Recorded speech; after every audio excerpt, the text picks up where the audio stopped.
Welcome, friends. Today, we're doing another live stream.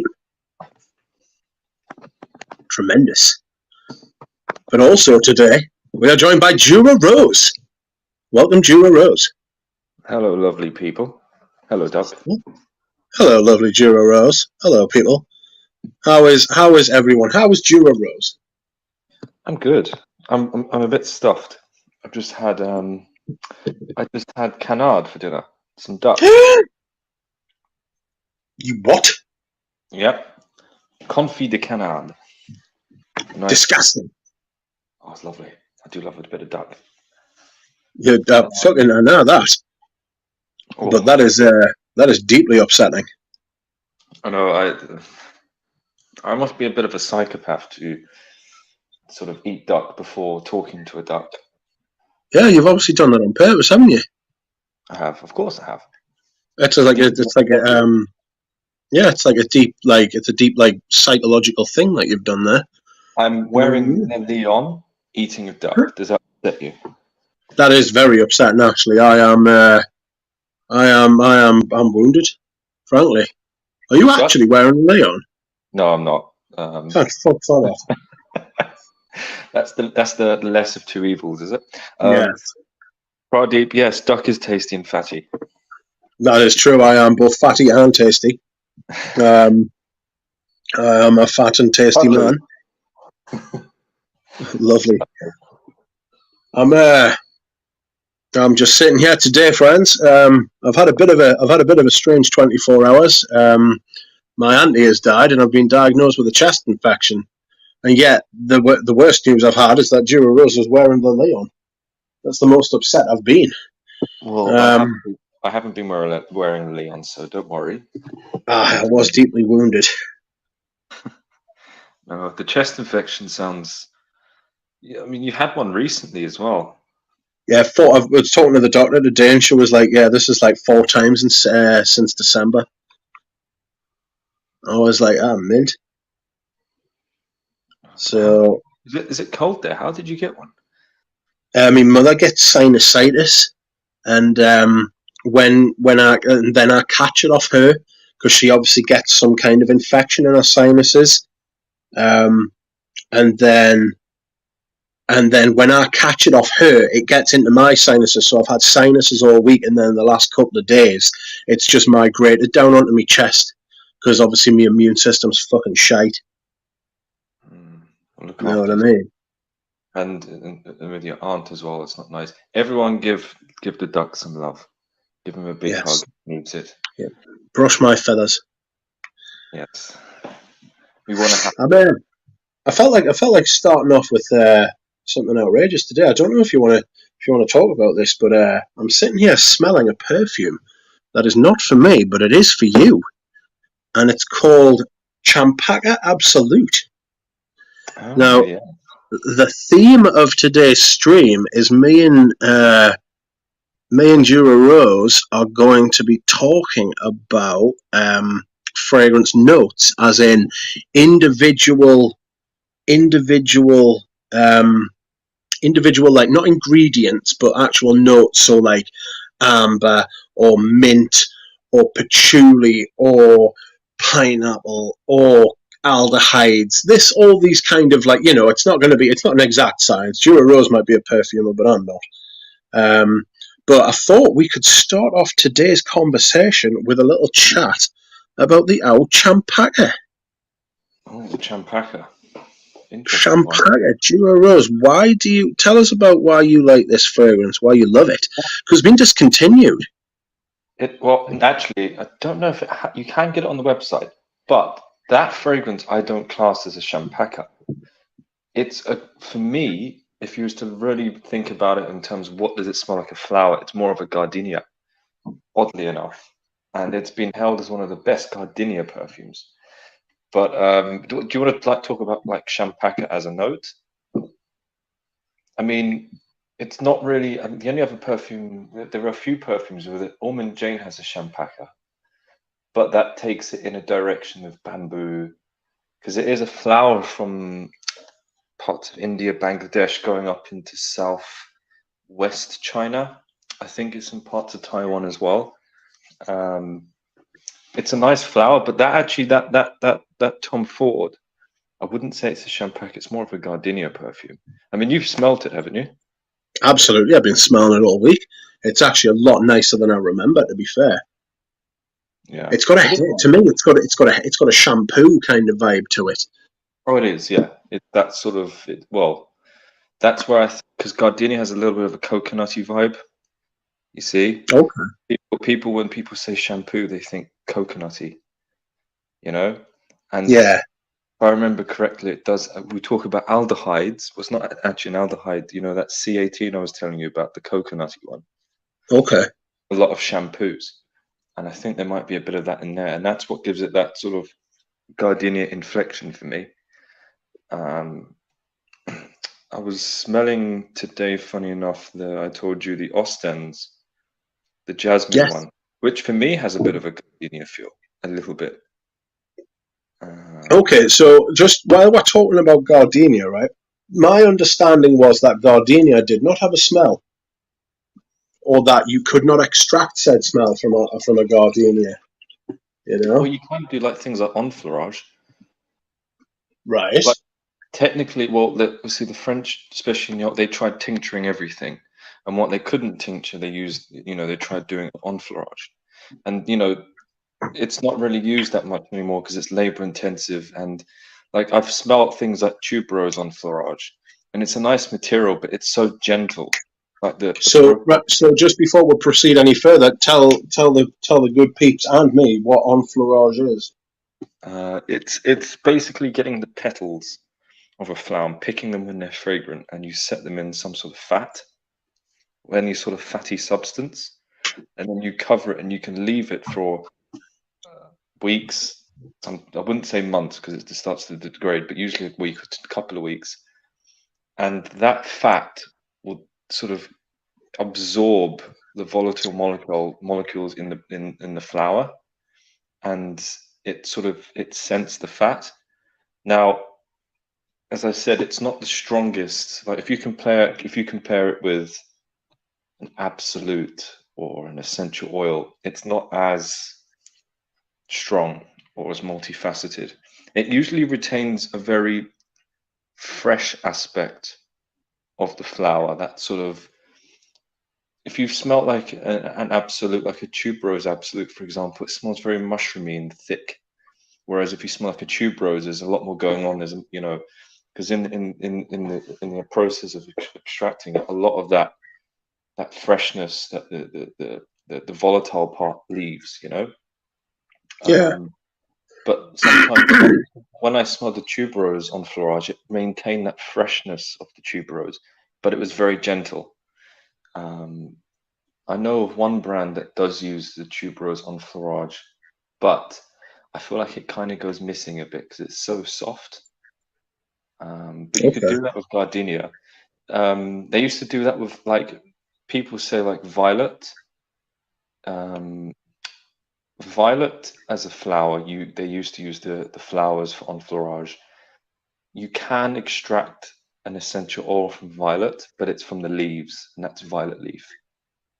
And violet leaf doesn't really smell like violet, what you'd think, or a violet leaf note like in Fahrenheit. It smells more like olives. The closest thing I can say is like salted brine olives. Okay.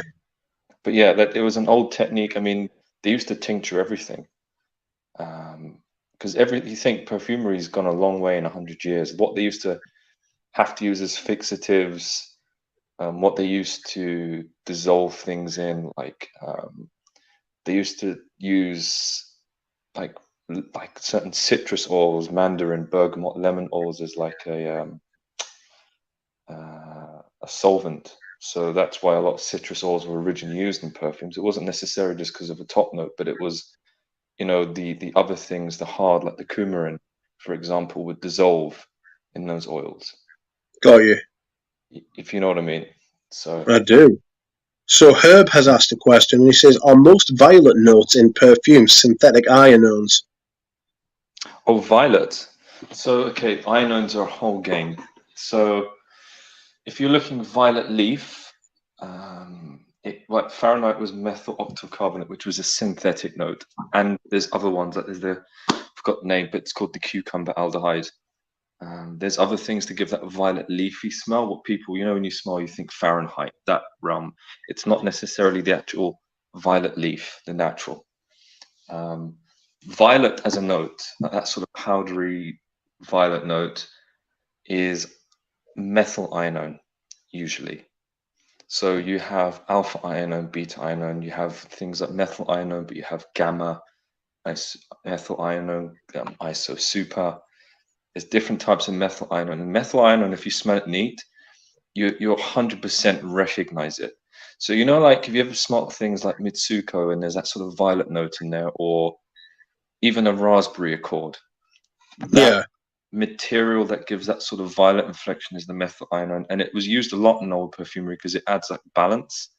It's sort of, because it's a very, how can I describe, for me, it's the smell of chalk. Just imagine how chalk would smell. Okay. I don't know if it's because them Parma Violet sweets have that chalky texture as well. Yes, they're fucking awful. But it's like that. So they add like a dryness. So when you have like a Chypre and it has all those florals in the heart, like they're very thick. Like the rose can be jammy, the ylang ylang can be banana-y. It can feel a bit too boozy, or like how booziness has a wetness to it and it feels very flaccid. Yeah. The word. Ionones just work by it just sharpens everything up. It's like putting a suit on. It just makes everything just seem, just a bit more. It dries everything out a bit, adds balance. That's primarily, that's why they use. Then you have things like alpha ionone, which is more floral. I tell you what has a lot of alpha ionone in it, Pavarotti pour homme. Love it. And it's, for me, the opening of Pavarotti it's a balance between alpha ionone lemon. I think the reason why you can handle the lemon in that is because it's really balanced nicely with the alpha ionone, which is, it's almost like a honeyed violet smell. And aldehydes. I mean, I'd class Pavarotti pour homme as an aldehydic perfume. It has a lot. You would say it was aldehydic? Yeah, I would. And I showed it to Freddie, and he 100% agrees. I'd say it's aldehydic. There are plenty of aldehydes in that, which give like a sort of soapy quality. Oh yeah. But that's what alpha ionone is. So, but the violet note is methyl ionone practically. Okay, so one material. So if aldehydes have all these different smells, right? So one aldehyde smells like violet leaf, one aldehyde smells like fucking smells like raspberry or fucking whatever. It doesn't really matter. Why are they all in the same group called aldehydes? Oh, it's just well, aldehydes, like if you talk to a chemist and you talk to a perfumer, there'll be I mean, they would understand each other, but there's a lot of things that gets lumped in for perfume aldehydes that aren't aldehydes. So, for example, so an aldehyde to a perfume has an O and a H at the end of a carbon chain, and C, like if you go like they're usually called C8, C9, C10, and that's like carbon. How many carbons are in the molecule? That's just the basic chemistry, and then you find groups in the end. But things like C14, which is known as, inverted commas, the peach aldehyde, is not. It's a lactone to a chemist. It's a different type of molecule. It's called a lactone. That goes for, I think, C16 and C18. Like, for example, vanillin, the actual material vanillin, is technically, to a chemist, an aldehyde. But we don't think of like vanilla or vanillin in a perfume as being, like if you smell a lot of, like them cheap vanilla perfumes, they have a lot of vanilla in it. You don't think, oh, that's an aldehydic. To a perfume head, you think Chanel No. 5 is aldehydic with them types of, So it smells like sunshine. That's what it smells like. It smells like actual sunshine. It's got that, I think, Encens Mythique. I think Chanel. I think a lot of guerlains, that's what aldehydes are to me. They've got that kind of solar quality. They've got that kind of that bright staring at the sun on a spring day kind of vibe. You know, they're fresh, they're bright, they're almost like too much. You know, Yeah. but that's not what aldehydes are chemically. What are those aldehydes? Which ones? What? So the ones that are in Chanel number 5. Why is Oh, that okay. an Yeah. al? Why? So Go on.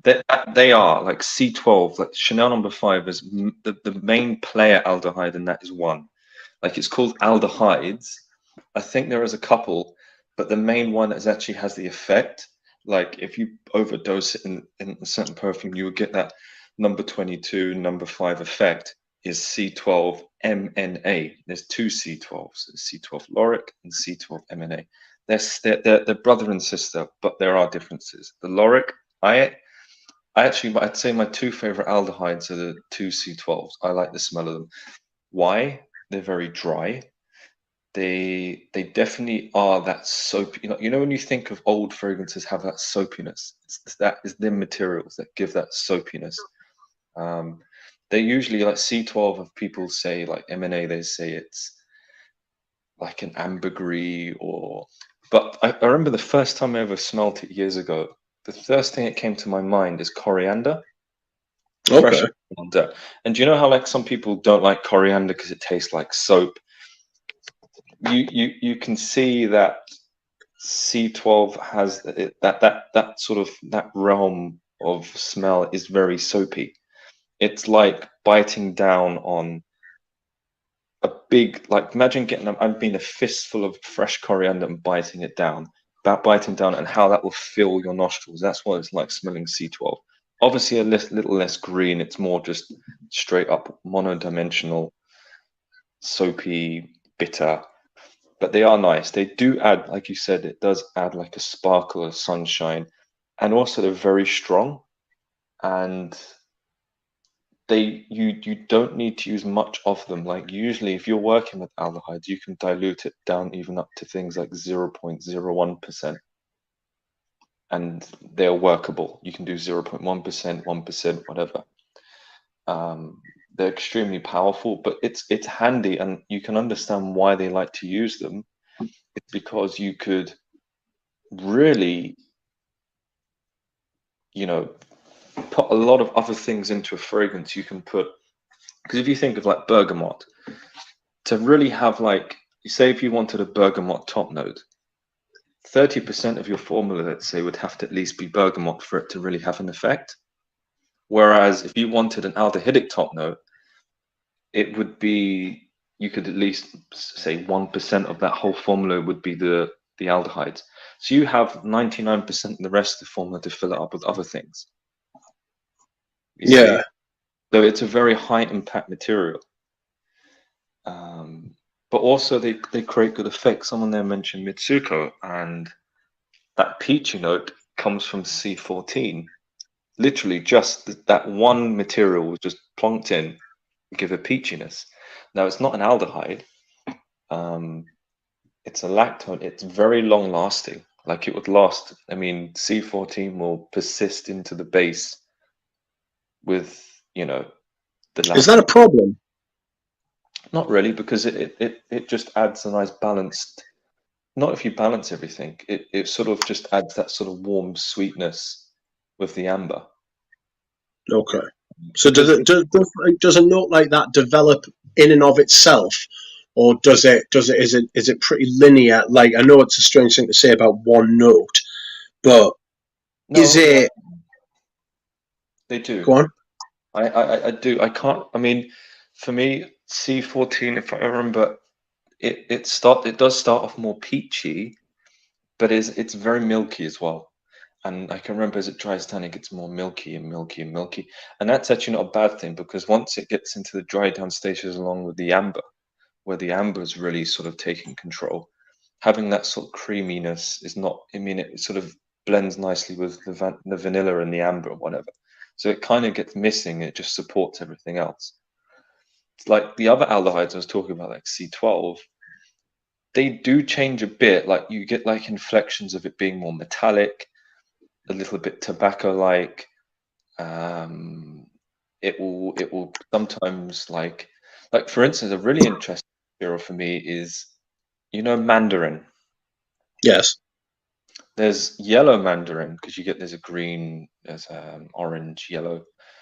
Yellow mandarin oil, as it dries down into like what you would class as a heart of a fragrance after about an hour, it almost smells like water. It smells aquatic. It doesn't smell citrusy at all. And usually when it's like what I found in a formula, you will always get this in the heart, even if you have all these florals, it would suddenly smell like an aquatic perfume. Okay. So like different citruses work better in different contexts because not just because they're a top note, but they will persist. So say if you're doing something that smells this like Healy's Salmeran, that actually has some yellow mandarin in it. And it works. It makes sense because it adds that sort of sea salty aquatic thing. Yeah. So you said there about yellow mandarin. Are there different chemicals for different coloured mandarins? No, so green mandarin would just become from the actual. It depends on the maturity of the mandarin. Like like um, lemons are green until they become ripe, basically. So Yeah. it's how ripe the fruit gets. So green mandarin is definitely more bitter green, and then the sweetest one would be the orange mandarin. It was almost going in an orange direction. It goes more Right. marmalade. Yellow mandarin's like halfway between, but it's, as I said, it has this weird aquatic note in. So yeah. Anyway, not just natural synthetics can flip flop and change and develop. I'm trying to think. There was one material I smelt not long ago, and it smells of chrysanthemum, but then it goes into this weird sort of. It almost smells like the violet and methyl ionone. Then it changes into tea. So it does change as it develops, and you think this is just one molecule, and it has such a evolution. And to be honest with you, it's a good thing and a bad thing because if you don't know how to use it, it can mess up a fragrance, or if you really understand it and where it fit in, it can do amazing things. Yeah. I can imagine a note like that will change in and of itself. That was going to be my follow-up question. A note like that, which can change in and of itself throughout a perfume, could really lead you on a merry dance. Like it could just run away from you, or it could start performing like amazing choreography, like in and of itself, leading the perfume. But if you don't know how to like master it, if you don't know how to give it structure, then it will literally just run away from you like a spinning top and do whatever it wants. Yeah. I mean, there's definitely some like materials that are easier to deal with. Like any Yeah. perfumer would tell you, like I Super Hedione are probably well, Hedione's a bit of a weird one, but I Super especially. I mean, I think you can put too much of it in. I think that sometimes when I Super is just too evident, I only think it needs to be balanced. But I Super it usually gets along with everything. You know what I mean? It's not gonna. Yeah, it pretty much gets along with everything in a fragrance, but there's some materials you really need to be careful because they just don't work. I'm actually leave it with me. I'm going to think of one that comes to mind. But I was just seeing something there. Herb said about insolence. The Guerlain. My Was it? insolence. I got chalk from insolence. Yes, that would be the methyl ionum. Insolence is interestingly. I always thought because for me the violet in that always stood out, but it has a nice jasmine note too and orange blossom. Um, it's one of those fragrances you think, oh, it's just all about one note, and then you wear it more and more and you realize there's other things there, and Yes. that note that was so dominant to you before suddenly just isn't so dominant anymore. Yes. That you Um, develop it. It's almost as if it's not the fragrance that's developing, it's you're developing around it. yeah. Oh, Audrey Like you, Jane. Audrey Jane, I know. Hello, Audrey. Hope you're well. Audrey Jane, I know. Congratulations to Audrey Jane. Absolutely. She has had a baby. She has reproduced. a little Audrey Jane. Congratulations. We are uncles, Jura Rose. Uncle Rose. Uncle Rose, that's right. Well, Uncle Duck and Auntie Rose. Good The one. the next one I was going to ask you about. So we've covered quite a few there. Actually, that was quite good. If I don't know, I'll just say I don't know. I'll save Yeah, it's people. probably the best way. Don't bullshit it, because I've tried that on this channel. It doesn't work. It's like people know when we know that we don't know. Trying to fill in the blanks. What about, you mentioned there before about ISO E Super, Yeah. right? So ISO E Super is a famous kind of, and there's ISO E Gamma as well. What are the differences between the ISO E's? Because there's an ISO E Super and ISO E Gamma. I only have two. I just use the standard Isoi, cheaper one, and Timber Silk. Okay. It's all to do. If I tell you the difference in smell, they are the same. I'm trying to think. Timber Silk is more. I mean, it's the same thing, but it just feels more. It's like, how can I put this? Isoi Super is eau de toilette, and Timber Silk is like eau de parfum, parfum. It's the same. It's the same thing, not rejiggled, but it's more. It's more powerful. It's more concentrated. And actually, funny enough, it's actually going back to what I said about Isui Super getting along with things. Timber Silk is actually harder to dose because it's more powerful, and it's those sort of, the nuances are harder to hide, and you need less of it. Like for me, it's almost 10 times more powerful, so you don't need as much, if that makes sense. So Yes. that's another thing. Like people, like sometimes it's more cost effective for brands to buy the more expensive version of an ingredient because they actually put less of it in. So even if it costs 2 times as much, if it's 10 times more powerful, Yes. you're You only saving you only use it, like, you dose it to like 5 times as much. Then it works out you're saving like 2.5 times what you would be as if you use the weaker stuff, even though it's cheaper. Yes, I understand. Yeah, and it goes for My Hedione. That same for Hedione. There's Hedione. You got high cis Hedione. It's all to do with certain isomers that are, because these things aren't even like pure, like there's no such thing as like a pure molecule. Like when you get it, there will be impurities, and it will yeah be a mixture of things as well. But usually, the bit that you want, the bit that gives the best smell, it goes up like how expensive these materials cost. There's one that I think is it Firmenich have. It's actually still a captive. It's paradisone. It's paradisone and paradisone. That I've smelt it.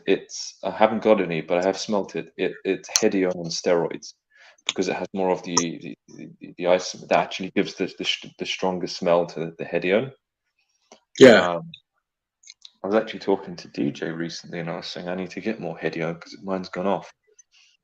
oh It's gone rancid. So I'd love to get so hold of. Yeah. no, I was going to say, so the ISO E Supers, what are the, like, Herb's, Herb, we should get Herb on here at some point as well, because he seems to know what he's talking about as far as the chemistry is concerned. He says, I believe ISO E is actually a mixture of multiple molecules. Not sure if it's a racemate or what. So I don't know what racemate means, but what racemate? RACMATE.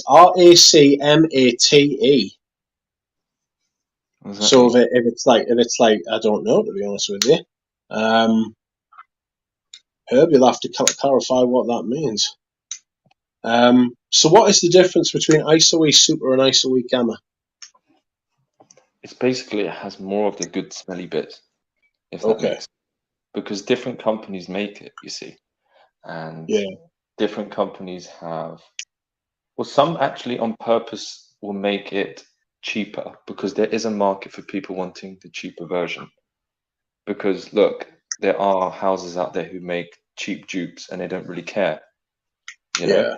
So they will make it, but usually, as I said, the best stuff is held back by, I mean, I wouldn't, unless you're like working with, I mean, Robertet are usually one of the better ones, and by Biolanders, where they do more naturals. But in terms of synthetics, a lot of the big companies have control and they keep the best stuff for them. That Hedion, Paradison, the one of the best one is captive, you know? And that's been out for a Yeah. long time. It's not like one they've kept for like 7 years and they're going to suddenly release it. But they usually keep the best for themselves. But it gives them strength, power in terms of when they, if people want to compound things and stuff. That's why they go with these big companies because you can get better ones. I mean, they usually smell the same, but they're just not as strong, especially for the synthetics. Okay. Okay. So we will move on next to Hedione. I've Tell me. covered Hedion. Sorry? I've covered Hedion. Well, you did a little bit. I did a lot. I did more than E Super. Hedione. Give us a brief synopsis. Okay. When I first smelled Hedion, I couldn't smell it. Oh, Do you want to know what it smells like? yes. Okay, it's been overplayed. Like people talk about Eau Sauvage being the first fragrance that overdosed in Hedion, but it wasn't that much. I think it was like 2%, if that. Um, Hedion, to me, I mean, if I smell it now, it's fine. It's like smelling a vetiver oil. It's strong. It's opened up to me. I always think of it as like how can I put it? Have you ever opened a jam jar? I have opened a jar. I've been known to open the occasional jam jar. And you just have the sniff of it when it's just opened, and it has that sort of, you get that burst of that sort of jammy sweetness, but it's not that intense. Yes. It's like that. Because It it's is got it a is low surface floral. area. It is floral, and it's definitely more on the jasmine direction of floral, but it's not necessarily just jasmine-y. Um, Hedion works as, for me, it's almost like a balloon. It it can take, because it's, for me, because it works very well with floral notes. Anything floral will have Hedion in it. The things even that aren't floral will have Hedion in it, but usually it's added because it adds space. It's almost like, imagine you have all these flowers crunched into the heart of a perfume, and you put a bit of Hedion in it. It just somehow works to just open everything up a bit. Um, Okay. in the same way, it almost dilutes it in, like, whiskey drinkers would know that if you drink like whiskey neat, that little drop of water opens everything up, Yes. like talking like a drop, like a half a teaspoon of water, because it dilutes it, and suddenly the whiskey, has all the flavors just open up. Hedion works in the same way. I think it's been taught as being an aphrodisiac and all this. There is no scientific proof behind that. Um, No. there is literally, the jury's out. I mean, there could be, but there is no proof to say it does. There has been studies into looking at like things like ylang ylang and lavender, which are two flowers that have shown like influence on the brain. Lavender is shown to relax people more. Surprise, surprise. And things like ylang ylang is supposed to stimulate certain parts of the brain that is associated with being aroused. But Hedion, the jury's out. No one knows that. So there are brands out there who, like Initio, do that a lot. They say, "Oh, it's 50% Hedion, and it's going to be," and they used, I think they used the Paradison, which is the really good one. But I think Firmenich might be compounding for them. But um, Hedion, I find you can put too much of it in. It's kind of like, I told you about the whiskey. You can put too much water in your whiskey, Yes. and then it suddenly it goes flat. It loses it. It just tastes watery. Hedione can do that. So again, it's like one of, as I said, like E Super is one that usually Hedione goes nice with everything, but you still have to know how to dose it because you can put too Yeah. much. And every perfume's different. You know, it's not like you can put 5% Hedione in every perfume and that's perfect. It depends. And it's usually depending on how floral. Like a more floral perfume will usually need more Hedione. If it's less floral, you can use less Hedione. Got you. Got you. Okay. To be honest with you, an interesting thing is I know people say they can't smell Hedione. Like, a lot of people can't smell it when they first smell it. Like you think, oh, where is it? Where has it gone? I'd be interested if people are really into perfumes, if they, I mean, I don't necessarily, I couldn't pick it out in a perfume if it's done well. I can usually tell like if there's too much of it, it sort of pokes its head out in places. But if it's well balanced, you would never smell it. Same for E Super.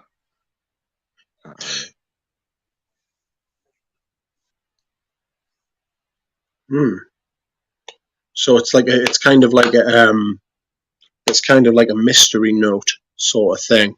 Like Eugene calls it playing peekaboo, you know, where like a note will pop in and like a perfume will pop in and out, you know. Like 1 minute you can't smell it and 1 minute you can't smell it. Yeah. Excuse me. Oh, sorry. Tell me about. Let's talk about.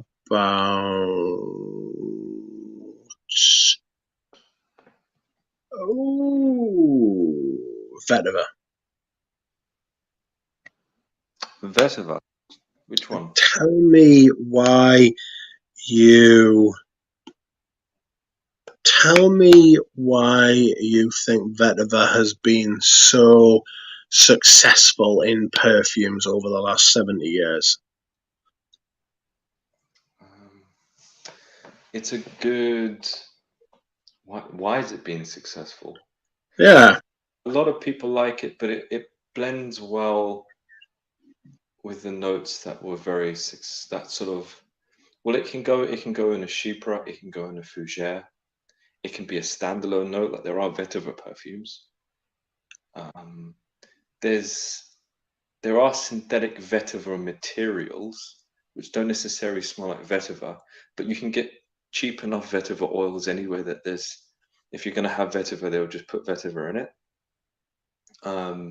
You can get good vetivers, like one of the nicest ones in general is the Haitian vetiver, which that's the stuff I like to use. It's more nutty, it's more creamy, it's more well-rounded. Whereas the Javan vetiver, it does have a slight smokiness, but also I get a bit of like a tarry phenolic quality to it as well. It's a bit bitter.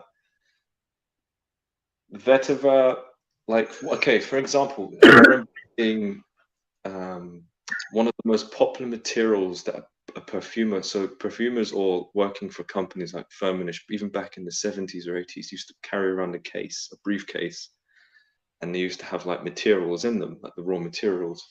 Obviously, for like, I don't know, talking to sales personnel, or they talk to clients, what perfumes they'd have, or explain to them the new perfume that they have, they're selling. And one of the top materials that always in there was vetiver acetate. And that was very important going back. Why? I mean, vetiver acetate, what it is actually is extracted from vetiver. So it's expensive because you think like, especially like Haitian vetiver acetate, if you think Haitian vetiver oil is expensive, imagine how expensive taking that material and then extracting the vetiver acetate from that. Yeah. So it's added cost. So it wasn't a cheap material by any means. That was usually used to sort of fill a woody, sort of warm Like when I smell like Guerlain's vetiver, it has, you can smell the vetiver acetate in there, not just the vetiver. That gives it a sort of intense vetiver quality. It was used a lot in Chypres. I think number 19 had a lot of it as well. But I think that was also used to help, because remember, number 19 has the iris, and it was helped to sort of add that sort of rooty quality to the iris as well. And then it made sense in that perfume because you have the galbanum, you have that sort of Chypres structure, you have the iris. It sort of added backbone, and it acted as a synthetic in that way, but it's a natural. So it was very important.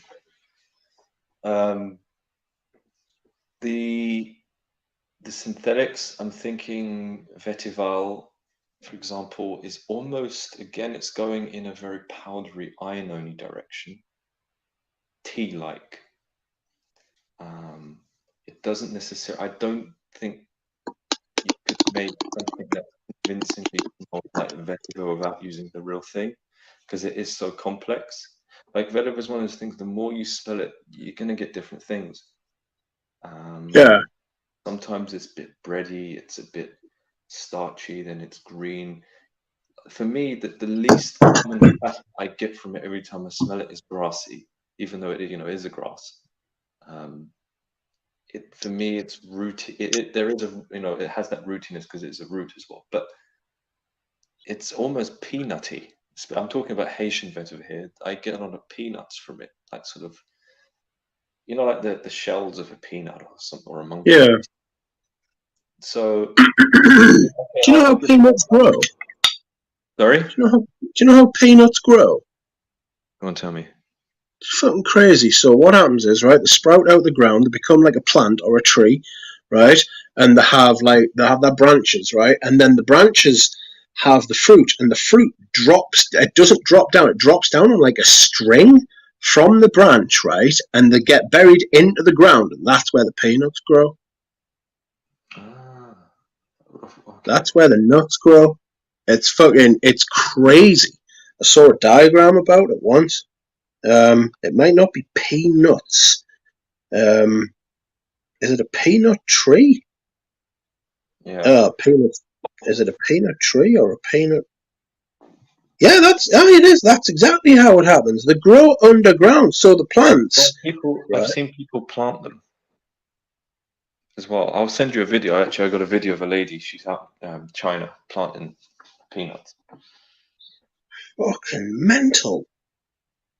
Like the hang down, like the hang down from the plant and then go back underground.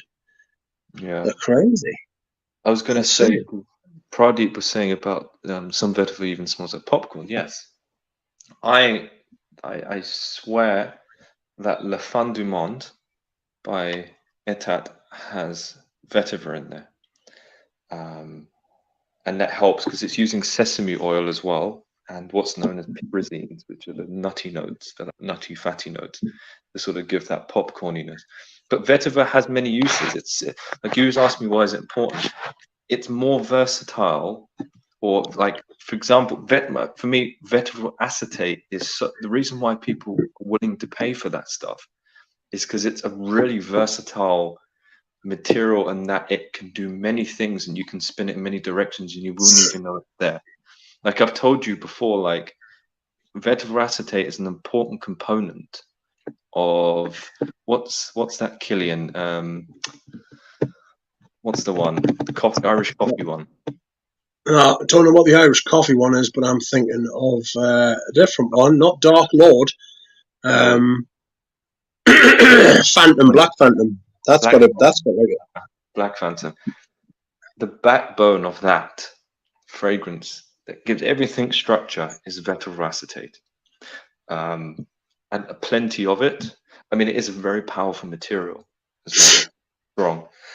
But that material, as I said, when you say is vetiver important, yeah, it pops up in a note. But in terms of actually a material that gives, for even back to the 60s to now, in terms of what's given things structure for Chypres and all these like you wouldn't think number 19 and Black Phantom have a connection, but the backbone of those fragrances is the vetiver acetate, and they're completely different.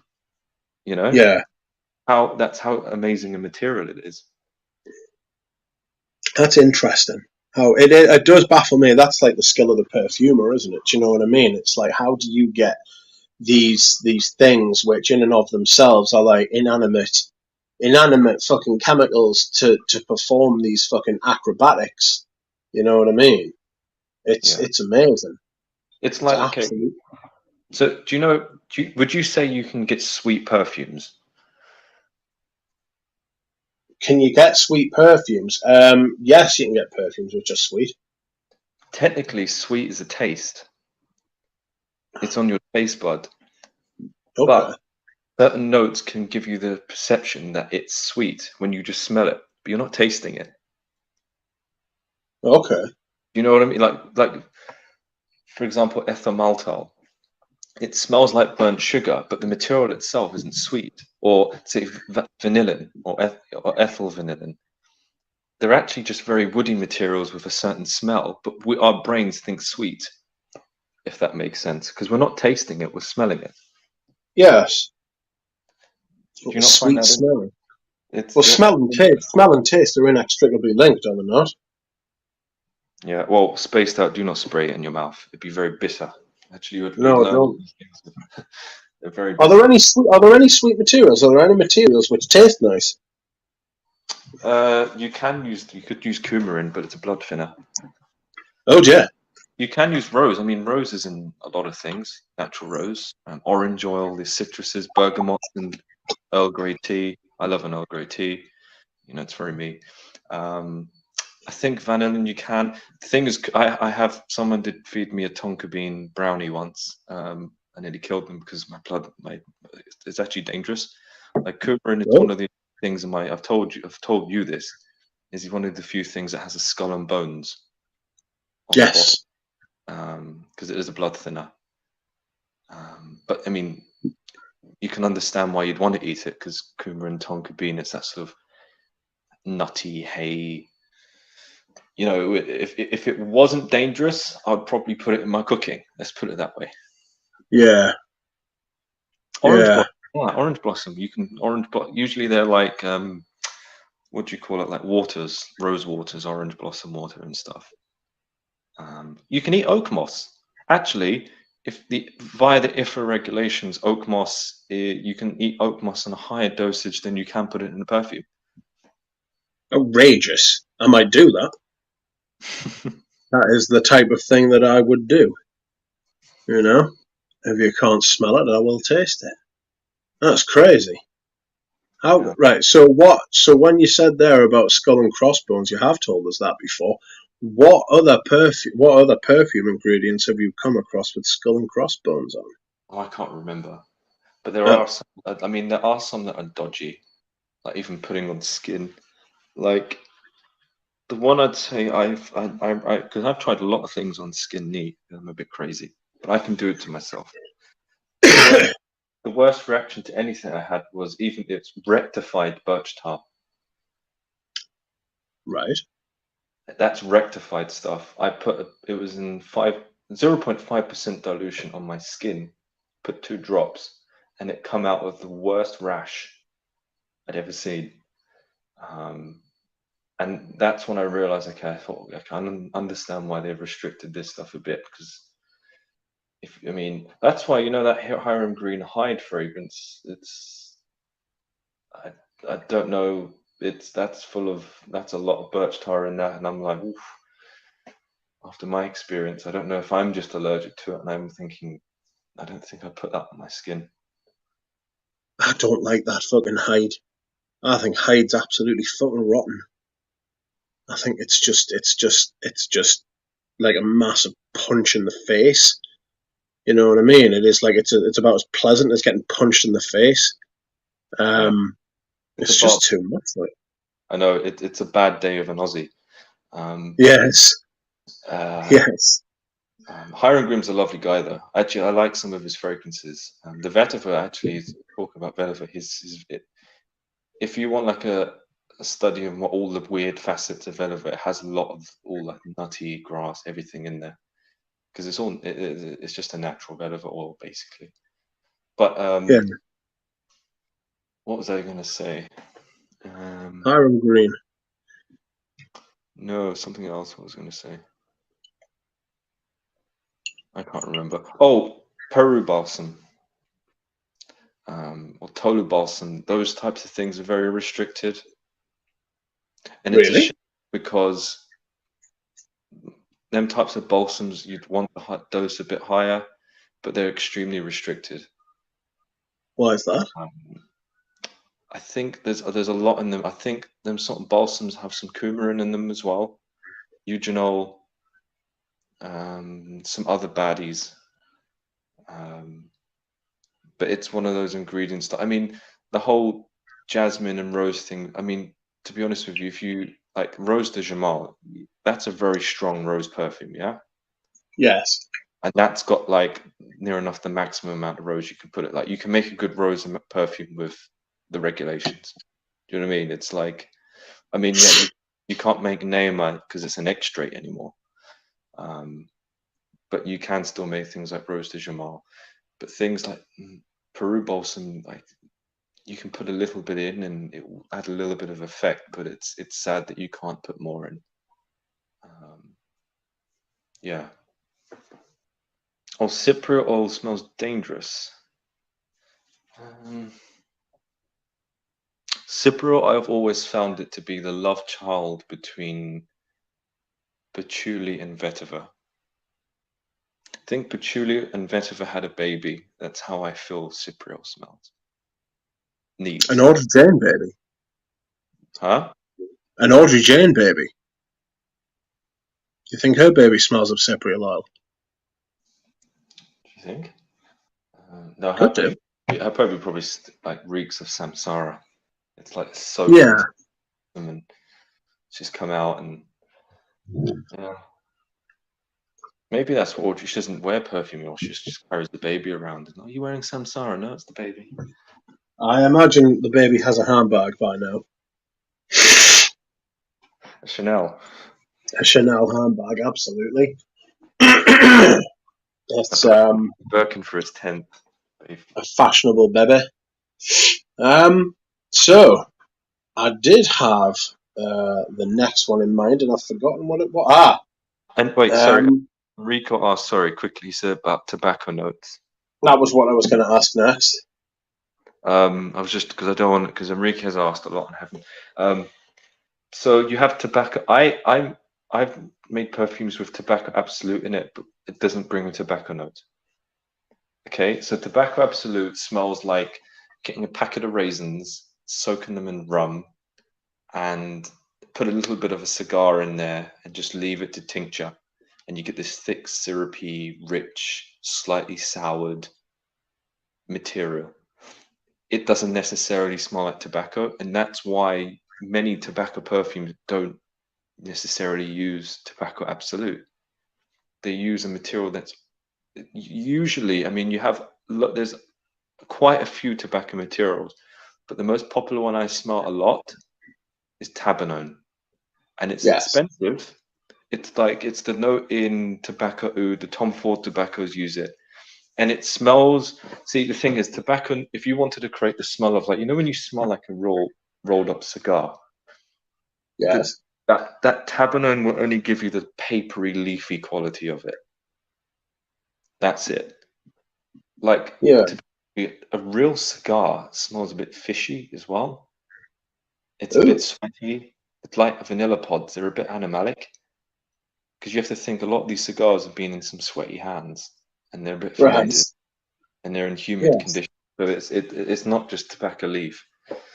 There's certain flower absolutes as well, tobacco flower. But the thing is, the tobacco materials, you can do many things with it. Like you could use tabanone, that material, to sort of add like tea notes and perfumes and stuff. You know, because it's so dry and papery, it can add to like the things like clary, sage, and inones. You can create tea notes in perfume. Like this is the thing. Like just because a material is called tabanone and it's used in tobacco doesn't mean you have to use it for that purpose, because they sometimes usually so one-dimensional that you can shift it in a different direction, kind of like the Vetiver acetate. But if I was to make like a tobacco accord, it would have to have some vanillin in it, because tobacco for me, like a cigar, specifically has a vanillary aspect to it. That's why I suppose tobacco and vanilla go together so well, and it's been done a lot. Actually, tobacco vanille for me is more about the coumarin. It's heavy on the coumarin, that perfume. But coumarin has that sort of hay, warm-like quality, and it sort of works. Them sort of notes, tobacco, vanilla, coumarin, as we all know, they go together like like Neapolitan ice cream. It's yeah. So I've seen quite a few perfumes over the years that say that there's like a tobacco note in it, and a lot of people have come out and said that there is no tobacco absolute. DJ's quite strident about that nobody's ever You don't smelled need tobacco. you, Sorry? you don't need it. It's like you don't need tuberose absolute to make a tuberose, or jasmine Yeah, absolute jasmine. You really yeah, don't. People wouldn't know the difference. Especially in a perfume. And to be honest with you, like if you put tobacco, like think of a fragrance, everyone in your head that has suppose there's tobacco note, but that happens to be no tobacco in it. I think if they were just for the sake of it, I mean it's not cheap, but if they were just for the sake of it to put it in there, it wouldn't actually do much, and it wouldn't lend to the tobacco-iness of the perfume that you'd think gives you tobacco. yeah, Like you can, and it'll probably add like a bit of a richness, and there is the connection because it is from tobacco, the absolute. But you can, I think it's as a material, it'd be more interestingly used in a different way that isn't tobacco to add like a boozy perfume. So if it's just something, it would add a great depth, richness to a booziness, that yeah. doesn't necessarily have to be tobacco.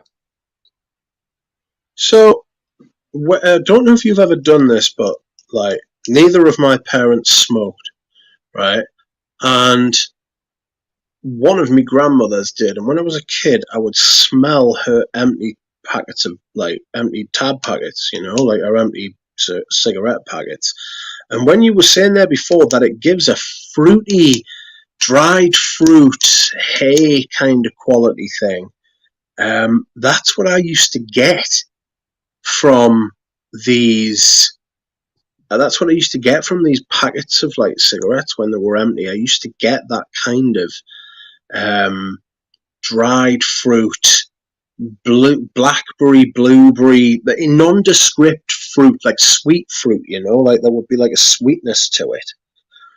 And I always wondered why that was. And I used to be convinced, Volutes by Diptyque. Yeah. Well, Volutes, I was absolutely certain that had a berry note in it, like a blackberry, blueberry kind of thing.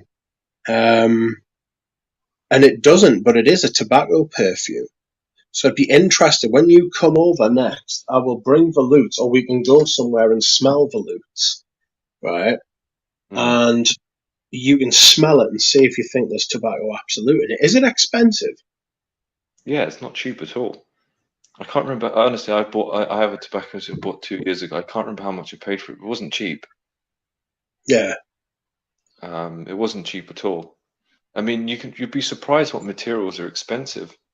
I'd say number 18 from Chanel was one of their most expensive formulas because it Why?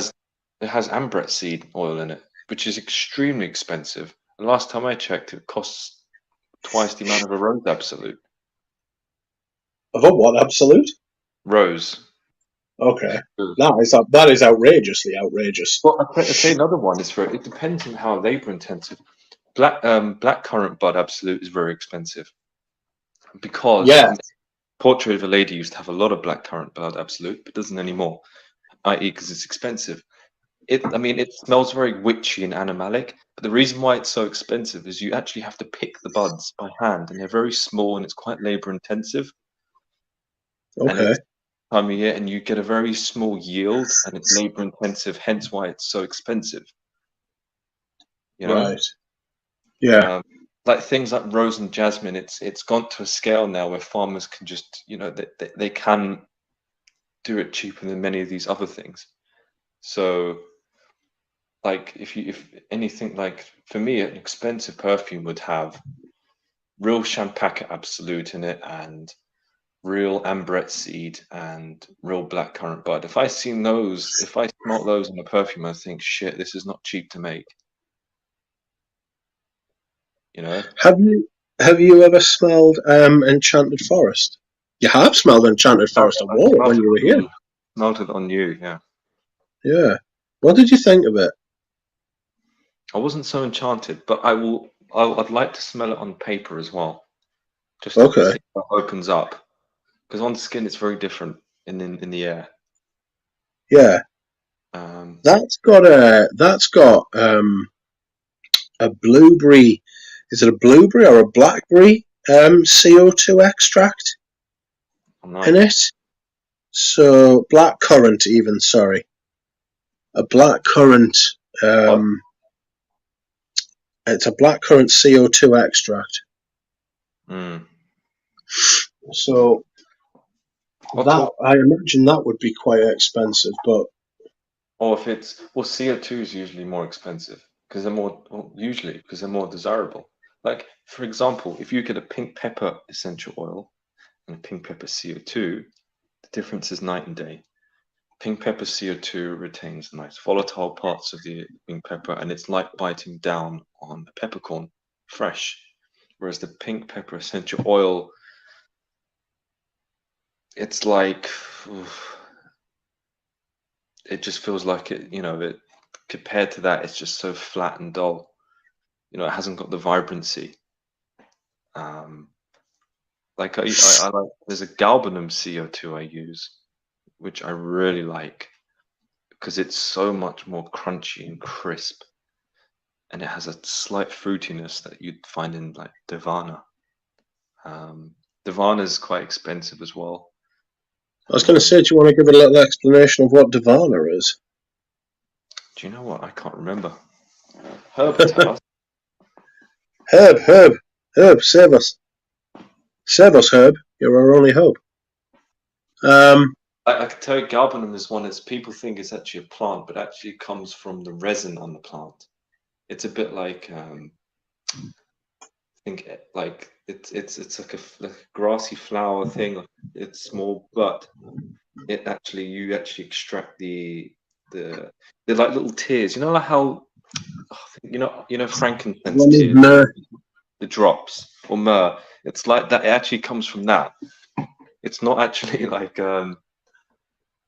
because I remember before I got into materials, I used to think that it was actually extracted from the flower, but it's not. Okay. Yeah.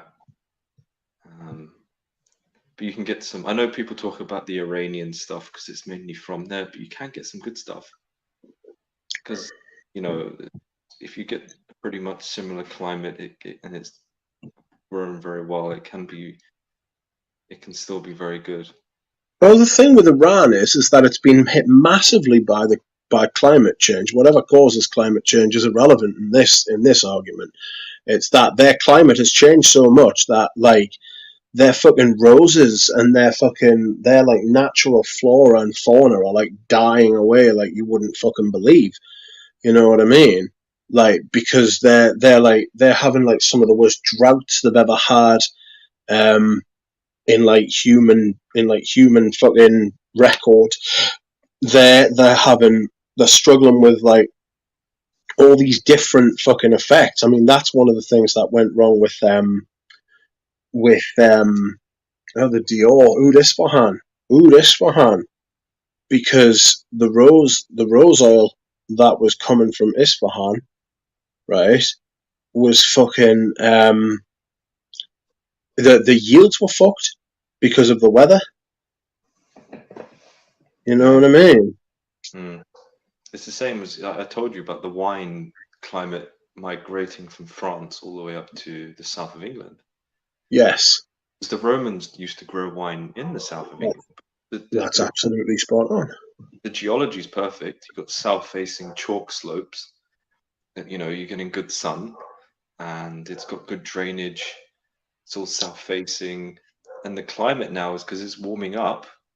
It's and apparently in certain parts of France, the, the growers are finding more raisins developing. So it's, you know, the grapes aren't doing as Developing well into in the summer. grapes. Yeah, so it could move. I mean, I know the south of England is only producing white wine mostly, but it wouldn't be long before it's producing red. Yeah, it's they can keep that fucking heat though. Fuck the heat. I can't be dealing with that shit. Like, fuck that. Mm. I'm fucked. I'm already fucked. I can't be dealing with the fucking criminal heat that we've been having. You know the thing, I have a thing. The problem is, hotter countries are better because they have air conditioning. The problem with the UK is they don't have you don't have air conditioning, so you don't can't deal with the heat, if that makes sense. Like the summers in the say the UK are 20, say average 24 degrees, yeah, on the highest. And people will be baking in their homes, but it would be 40 degrees in say, well, 50, nearly 50 degrees in Bahrain, but people there would be cool as anything because they have air conditioning in their homes and where they're working, in their cars. You know, they don't bake. You know, if the UK gets hot, they should just get air conditioning. Yeah, but we are woefully unprepared for anything except rain, and even then we're fucked when that happens. You know, we're only prepared for a certain amount of rain. I was working in London back in 2018, 2019 in the city, and I remember being on the Central Line, and it was like 50 something degrees recorded on the Central Line during rush hour, packed. It was dreadful. You know, you're stuck under someone's sweaty old armpit for like 4 stops, which is enough, believe me.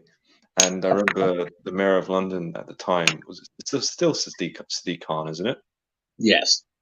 He was saying, "Oh, don't worry, we're going to have air conditioning on the tube by 2028, something 2027." We was like, "Oh, great, 10 years, Aye, aye.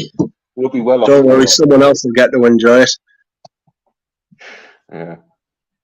It's ridiculous. Like, um, I am going to go and dehydrate, so keep the punters entertained. When I come back, we will be discussing resins. Oh, great. Great. I like resins. Please talk about Myrrh. Yes, we'll talk about Myrrh, don't worry. But I'll be back in a minute. Maintain.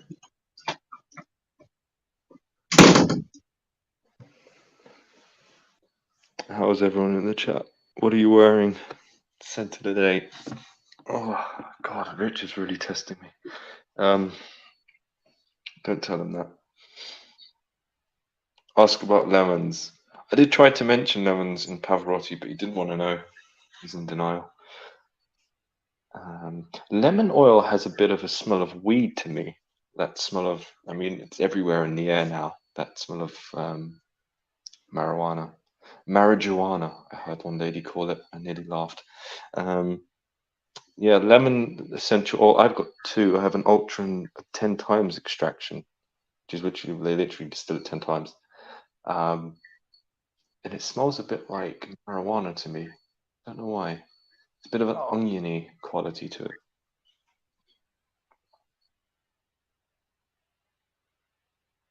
Antaeus, Belrespiro, Claire de Musc, vintage Coty's. I don't have any.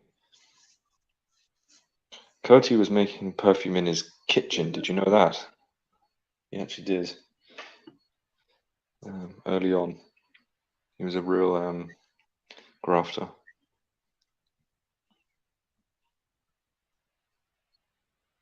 Pradeep, you're in Heaven Can Wait. Stop showing off. Pat, you're in Girl and Vetiver. That is lovely stuff. Quanar Extreme. I'm actually wearing Chypre Palatan today. It's still going. I don't know why, but there is a sweetness in here. It's vanillic. For me, it flirts. It's almost flirting with being an amber. I don't know if it's because I associate Chypre as being more patchouli, but Chypre palatine is more ambery for me.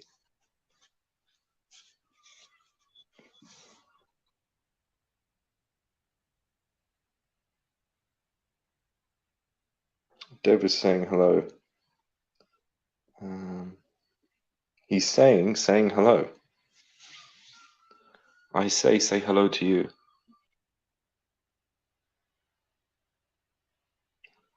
Iris Tarif.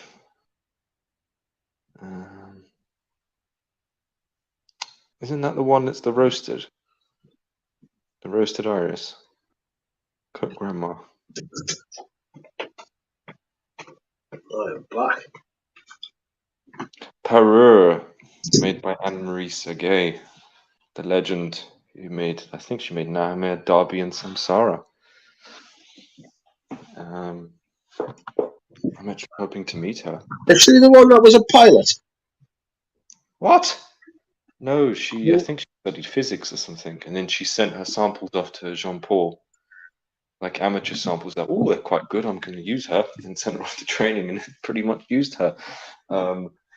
No, she was a pilot, man. It was in Gabe Oppenheim's book. She trained as a pilot as well.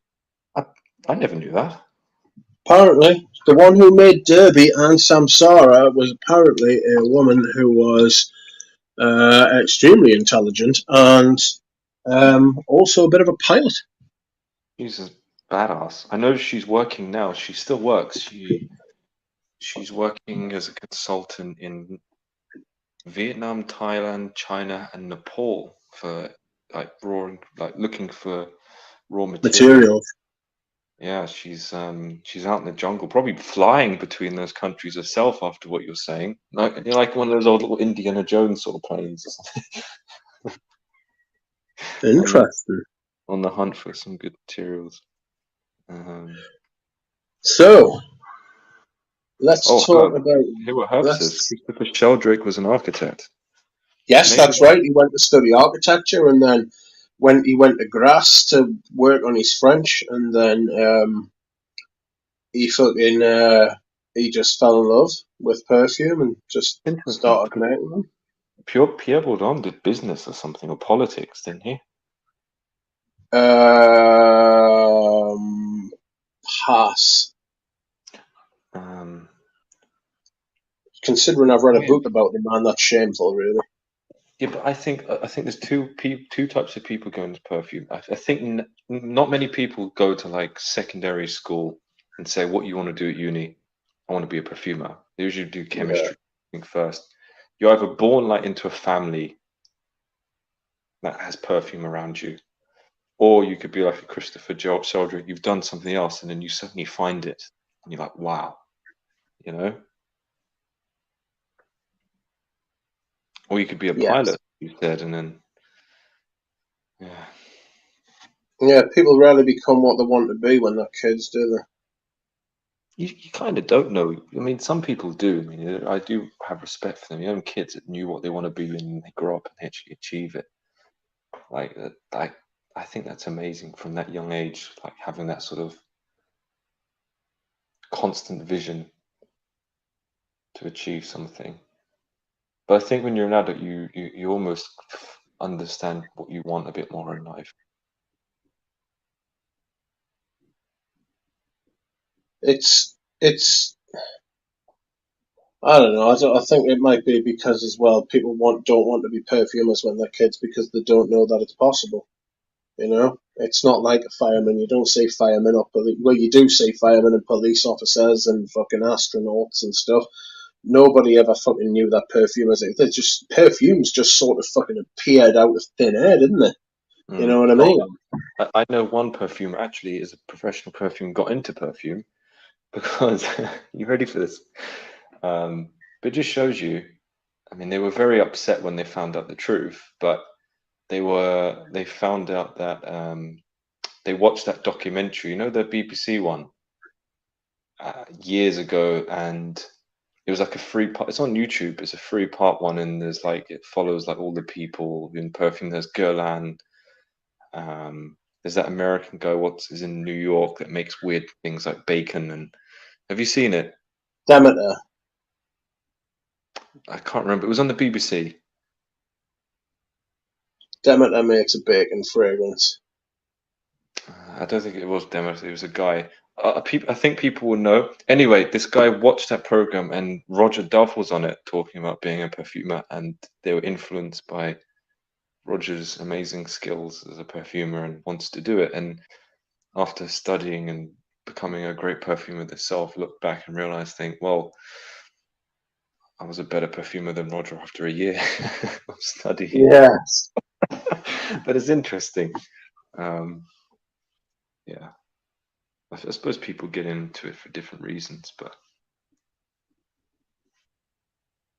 It's I would like to be a perfumer, but I wouldn't like to have to put in any of the work to become a perfumer. You know, much like Herb's a plant biologist. That Herb, tell us what Divana is. I can't yes, remember. You have no excuse, Herb. I'm joking. I'm joking. I'm just joking. not joking. I'm in the hot seat. I should remember this. But I can't remember. I don't know, but something saying India. I think it's is an Indian ingredient, but I could be very wrong. To be honest with you, I always find that as a rule of thumb, if you want to guess where a flower comes from, it's either from South America, usually Mexico, or China. It's an Indian plant. Silver-leafed artemisia. Oh, okay, yes, okay, it makes sense. Artemisia, it makes sense. Yes, I thought it'd be India. So it has a sweet tea-like smell reminiscent of dried fruit. Oh, it's very fruity. And the Is thing it is, very fruit? as a material, when you smell it, it's very fleeting. It's usually in a fragrance, it will be in the top notes at this lovely fruit, usually a very natural fruitiness, but it will it's gone. Yeah. Interesting. Okay. Let us talk about resins. Okay. We'll start with, or is there one you want to start with? We'll start with Myrrh, because I think it's a great one. It is great. I do love Myrrh. It's a massively underrated note. I will ask, because I want you to be more involved. What do you feel about Myrrh first? And then I'll say. Myrrh for me is always going to be Bois d'Argent and M7. There's also Oriental Valeurs. I think it's one of the best mid to base notes that there is. It's very smooth, but it's also very excuse me. It's very smooth, but it's also very sort of, do I want to say powdery? No. Can be powdery. It can be paired with like powdery sort of notes. It also can be very rubbery. You know, like sometimes it can give the texture of like an inflated balloon. You know, like that almost rubbery but smooth kind of quality. I really love Myrrh. I do. Bois d'Argent was when I first realised, because I'd smelled M7 loads, but Bois d'Argent was when I first realised what like a big myrrhy note could do. So, Myrrh, when you said rubbery, I totally get what you mean. And balloony rubber. It's almost like have you ever blown up a balloon and some of the air goes in your mouth the other way? Yes. You can almost taste the balloon. Yes, you taste the balloon, yes. It's like that. So there are a couple of, like, for example, I work with two materials, and they're very different, and I mean extremely different. And you think it's amazing that it comes from the same thing, but you get a completely different smell. So traditionally, was something you would class as, and I agree. For me, of all the perfumes I've smelled, the Oriental Velours has a very good myrrh note of like how myrrh smells. If you're almost getting a chunk of myrrh and you want to burn it or chew on it. There's a myrrh CO2 material, and myrrh I don't know. Was I talking to you about this? I don't think I was. I was talking to someone. Myrrh CO2 is huge, but in a very ethereal way. It's deceiving. Like when you smell it, it doesn't. It's not like one of those materials that. Have you ever smelled like something that's very pungent and it really hits you like an onion, like it's strong? It's probably in terms of strength stronger than that, but it hits you in a very ghostly manner.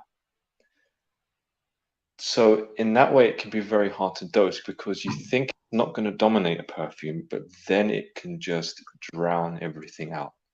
Literally, it's like listening to music and then sticking your speakers underwater without getting electrocuted. It will just drown everything out. That Mercia 2, not only is it strong, it's extremely long lasting. It just persists. It's like the everlasting flower, Immortelle, which is another material that just persists, the absolute. It outlives everything, pretty near enough the musks. Then you have Myrrh resinoid, um, which is more sticky. It's brown. It's a very dark material. It's a very deep orangey brown red hue to it. It almost looks black. You know, things they look black, but they do have a color to them. They're just like almost, like ink, blue ink it looks black, but then take it out, it looks blue. It's very dark, but it smells completely different. It smells more fizzy. It smells like raisins. It's like getting lots of It's not far off of the tobacco absolute as I was describing, but it is definitely more resiny.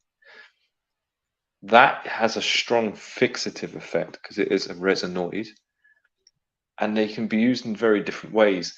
So if you was to really make a myrrh note in a perfume like an Oriental Velours, you'd want a CO2 or an essential oil which gives that myrrh quality.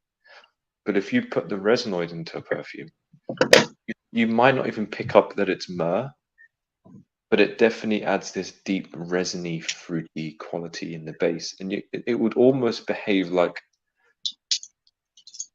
an oak moss would. So oak moss gives a sort of warmth, background warmth to everything. That's what the resin Yes. does. So if I was to say, if you was to make a perfume of those two materials and you overdose them, it would be one of the strongest perfumes you'd ever smell. And it would be so, I mean, you couldn't really fit much more in there. It would just smell of myrrh, and it would be strong, and you wouldn't get rid of it. It's powerful. Myrrh is a powerful note. My favorite perfume that I've smelt with it balanced is that Opium Secret de Parfum, Oh, it's fucking glorious. because it's really, I mean, I think it's a really cleverly and you can smell the real myrrh in there, and it's very cleverly dosed, just to poke its head up enough that it doesn't dominate everything, because that could easily dominate and flatten the fragrance. Yeah. And I can imagine trying to make that fragrance. It wasn't just like, oh, we've got this opium sort of formula, and then we're just going to put a bit of. You'd have to really rejiggle everything, because the myrrh will start that as I said, it starts to drown out other notes, and you'd have to push them through a bit more. Like I'd say that was quite a bit of work, or just a very good perfume that made that. So myrrh, I'd say it's one of those notes that can be very hard to deal with. It's a, I mean, it is a resin, so it's understandable that it would be such a fucking thick beast that it would like, and it sticks around for ages. I think it's for a, I mean, obviously you've got gold, frankincense, and myrrh, which was like used. I mean, it's been used for like thousands of years by humans to like scent things, and like it's holy and it's respected and all of that sort of thing. But in Western perfume, I'm surprised it's not used more. Um, are there synthetic versions of said No. resin? No. Well, resins, not really. Or I've never smelt anything that I would think that you could use. No, because the resins have a very, I mean, one, they're not that, I mean, not all resins are, I mean, labdanum, benzoin, most companies are really happy just to put the real thing in. Not really, no. No, I'd actually confidently say no, because they're very There's no complex. point. And I'm actually not sure if we actually fully understand why they smell that like, because I mean, there are many things that the scientists have studied in terms of why certain things smell, but you can't smell every ingredient and understand why everything smells the way it does. Yes. Um, I no, Okay. Okay. So we talked about myrrh there, and next I'm going to sort of segue into, because you mentioned it, labdanum and benzoin, right? So what I want to talk about now is amber. okay, so they Amber is, because we were talking about this earlier, Doria put a 40 million year old amber resinoid from a fucking, from the Baltic Sea or something silly like that into a perfume, but it doesn't have a smell. mm. So that was a bit of a gimmick, Well, it but could. I mean, if it's from the sea, it might smell a bit fishy or something, but it doesn't. The amber itself is not producing a smell, yeah, you know. yeah. The what was I going to say? Amber is not in note, but it is not a single material. It is a combination, and it is my understanding anyway that each amber accord is built different. You know, Mhm. so what is an amber accord typically made of as like an average? It, And have you made one? of course, I don't think you can't. You can't even say you're an amateur perfumer. You can't even say you've dabbled in just blending unless you've made an amber accord. It was the first thing that even Andy Tower made after reading Mandy Haftel's book was the amber Yeah. accord, which I think he stuck with because he thought this is good and it's made him a lot of money. But when I amber, when it comes to amber, is it's the cistus plant, the rock rose, labdanum. And if you actually smell the plant, it's sticky. It grows in the south of Spain. If you pluck it, it definitely has that sort of labdanum-y smell. That so for me, the center of amber is labdanum. You can you can say you could use like a vanilla absolute or other resins like benzoin or tolu balsam or even Peru balsam. But really, everyone knows is amber, like that sort of, you know, I'm not talking ambergris. That's completely, we're going to forget the ambergris side. The amber note, it all centers around labdanum. Um, now the amber accord, basic one is you get labdanum and you add some vanilla. They used to add, some people, if you're fancy, you can add vanilla absolute, or you can add vanillin, or you could use ethyl, like vanillin occurs in nature. It's what's in actual vanilla that gives it as that aldehyde that gives it the smell. Or you can use a material that they made called ethyl vanillin, which doesn't occur in nature, but it's a much more stronger, more potent version of vanillin. Vanillin's a bit more woody. If you get labdanum, you add vanillin or that vanilla-y smell, then you have a basic amber accord. Then usually what they add is benzoin as well. Um, benzoin has like it for me, it's of all of the resins other than Peru balsam, it's the most vanilla-y of the resins. They would use benzoin. So I'd say the traditional is benzoin, vanillin, and labdanum. With labdanum taking the most important part, then it would be the vanillin and then the benzoin, and then you have an amber. Um, and amber really, the reason why it's so important in perfume is even perfumes that don't list it as a note, if it's a French perfume, it would still have it in there. Like there's fougères that might not even list an amber note, but it would still have a drop of some amber accord in there because it's a very well-rounded, full. It has complexity because labdenum is a very complex material. It just, even in a small amount, it won't smell ambery, but it just adds that sort of warmth and finish to a fragrance, especially in the dry down. Again, you can play with it, like you can substitute some people can make, you can make amber with no vanillin, you can just do the benzoin, some balsams and labdanum. Or you could add something a bit smoky in there as well. You can add maybe a touch of birch tar to make, or there's another material that you can get from this plant called hydrocarbon resin, and it's a very smoky form of labdanum. And actually, if you smell it, it smells very incensey, like that smell of burning incense in a church. But it's that can add like a smoky aspect to the resin. Now, modern amber accords, they would even use the natural, but they would add things like cedramber, which is a synthetic, which is a woody amber material. Now, of all the woody ambers, not all, I used to always feel like woody ambers, oh, they're all the same, but there are differences. So you have things like amber extreme, which are very sharp and powerful. You have abronosinide, which is more of a blunt punch. Then you have cedramber, which is of those which I compared. There's many others. It's definitely softer. I mean, it's one of the softest woody ambers there are. Usually modern accords add that. Now, in a way, those woody ambers in a small amount can almost take that amber accord from going like a very warm, syrupy amber. And what it does is, because it has like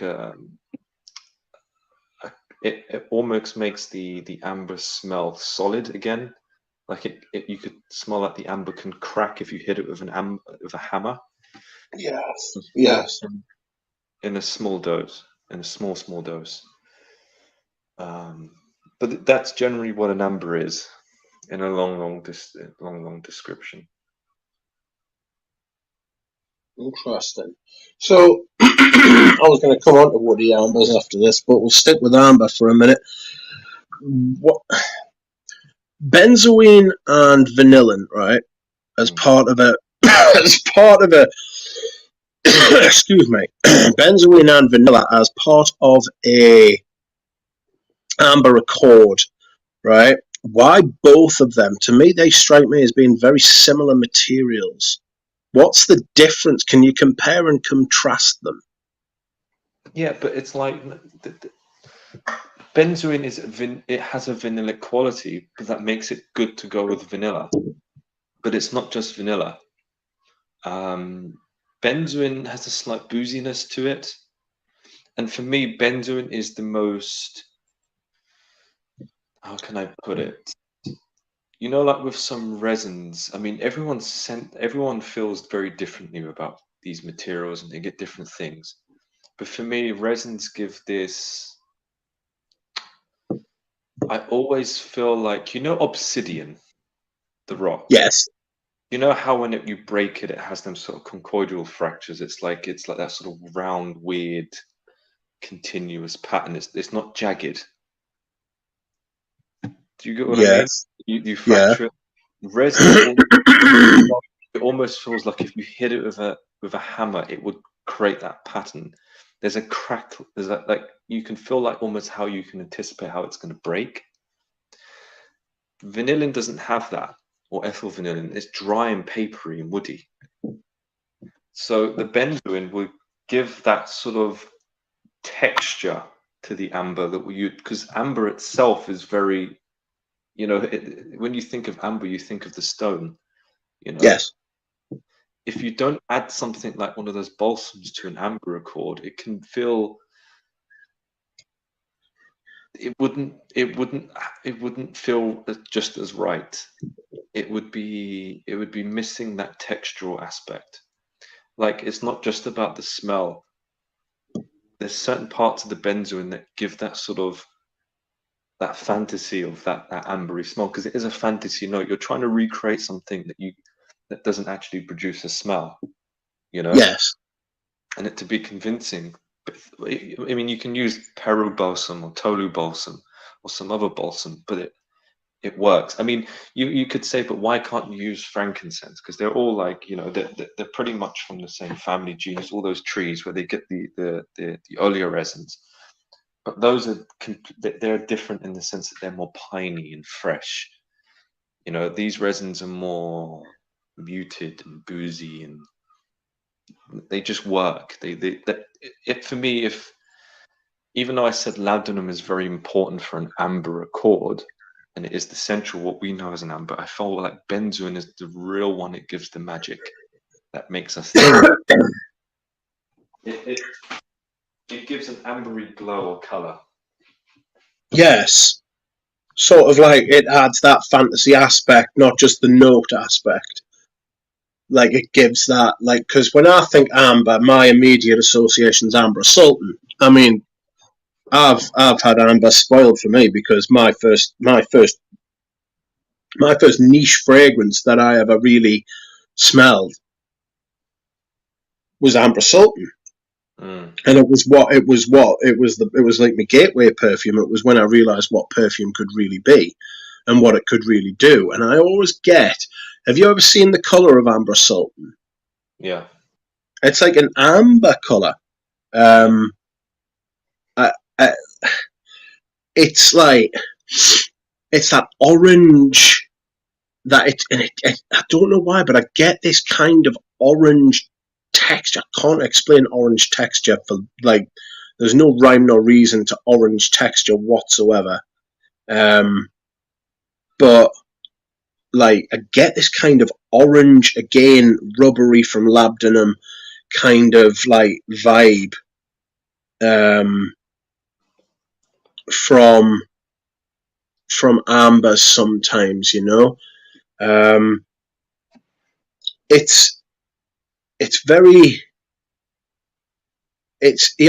says sunset, and Dushan mentioned L'Eau d'Ambre. I've got L'Eau d'Ambre and L'Eau d'Ambre Extreme, and they're both absolutely fantastic. They lack the herbs and the spices, but for me, amber's one of those notes that it's. Sorry, were you going to say something? No, I was just going to say I agree. It's. What was you going to say? It's very.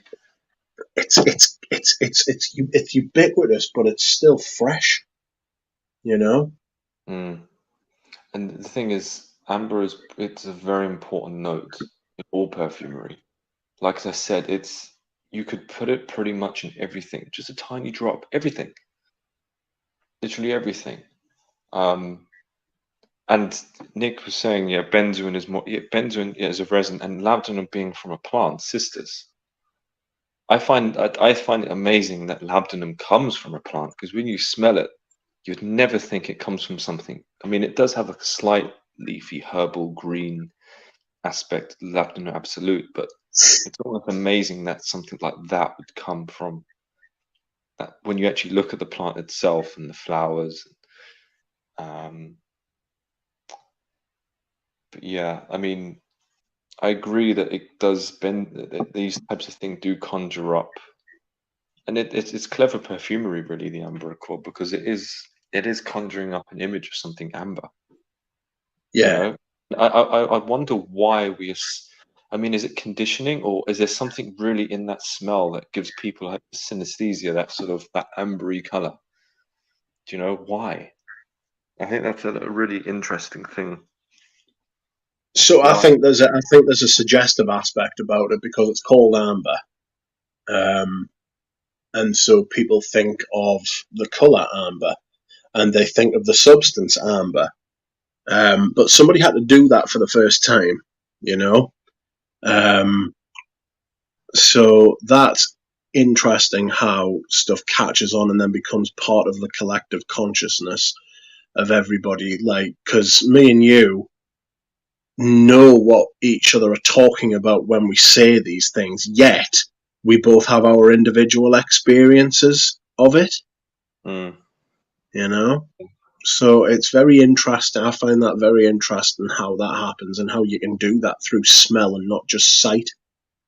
And it's interesting because like many people here will have very good noses listening, and they've smelled things and they kind of know what amber is. And there's probably many people who played with raw materials and stuff who are listening, and you'll see many and they honestly you'll see many fragrances that have many things listed as notes, because note listings can be so misleading. But when they get the nose on the perfume, oh, I smell amber.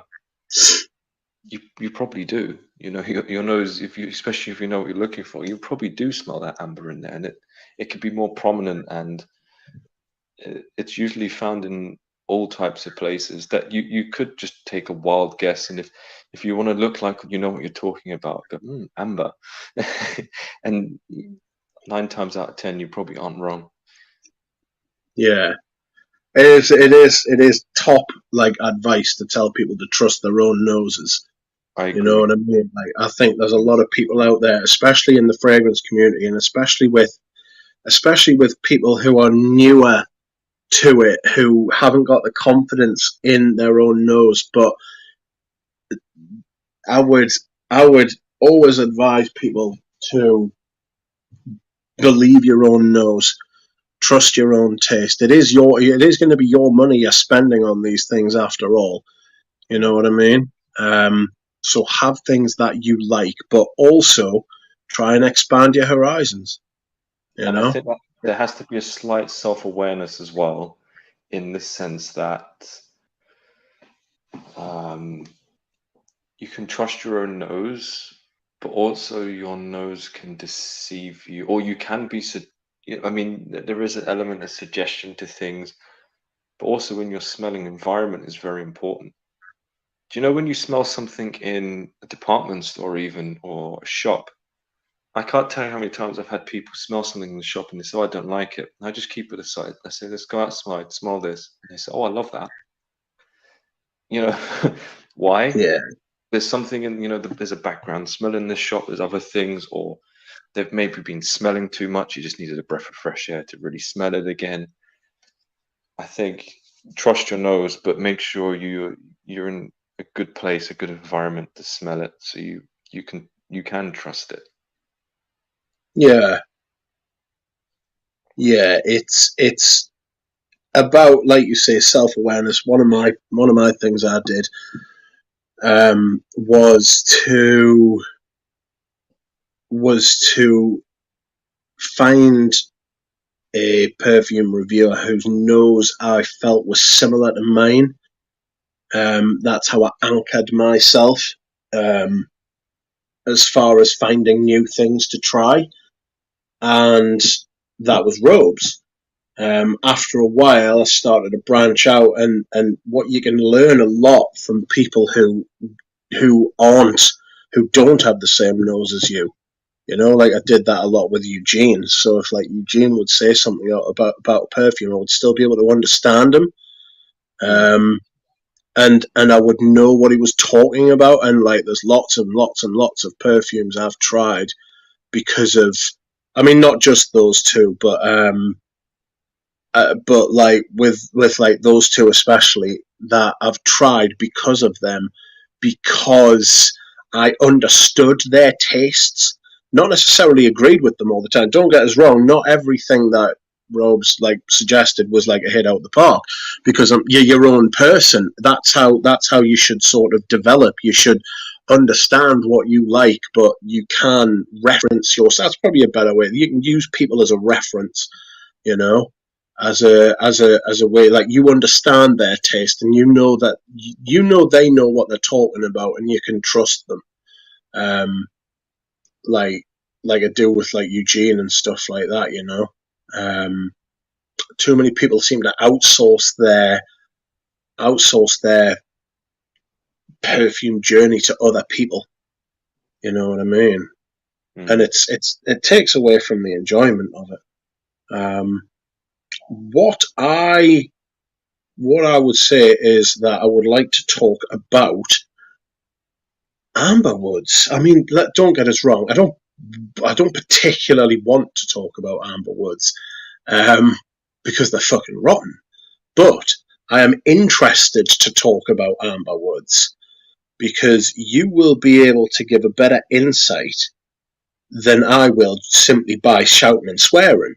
You know what I mean? You asked me to talk about amber woods. This is going to turn into a blue stream. You know what I mean? But if it's you, you can give some sort of like context and stuff about the hows and the whys and the wherefores. You know what I mean? Yeah, I'll try. I've got a lot. When you said Amberwoods, a lot comes to mind, and I'm going to try and remember everything that came to my mind. Can I just say at the end, I just want some time just to mention one material that I love. Absolutely. Just at the end, because we have to sort of Okay. pick it up after the bashing of Amberwoods. So I'll start off by saying Amberwoods is get the elephant out of the room. It's that there are perfumers out there, and it's a running joke that people do overdose them in a very crude manner just because it helps things perform better. Yes, because they are very loud, they are very long lasting. There is one particular perfume I won't say, but I smelled a lot actually last week when I was away. And I smelled on a lot of people, and it just gives me a headache, and it's an overdose of Amber Extreme. And I just think, why? So, do Amberwoods have a place? I think yes, but it's like everything. It needs to be balanced well and putting in the right amount. Like you could put in just the right amount of the said amber. I mean, a tiny, tiny, tiny, tiny, tiny bit, and it can make an amber accord just pop. But if you put too much in, it pokes its head out and it's ugly. And I understand why there's people say they get headaches from it. I kind of do, even if I've smelt them for too much, even especially even diluted, I get a bit oof. Usually I mean, there's many amber woody materials, woody ambers, amber woods. They're used mostly, I'd say, the biggest used is in Middle Eastern perfume.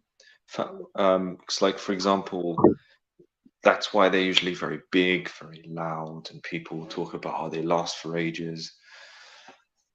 That's the amber woods. Whether it be Amber Extreme, which is a very popular one now, which is a material from IFF that they released, and it was only, I'd say, about 4 years ago, I'd say they released that, but it's just people have gone crazy with it. So like an Oud Accord, where it fits in there is, the basic Oud Accord would be things like cashmeran with cypriol.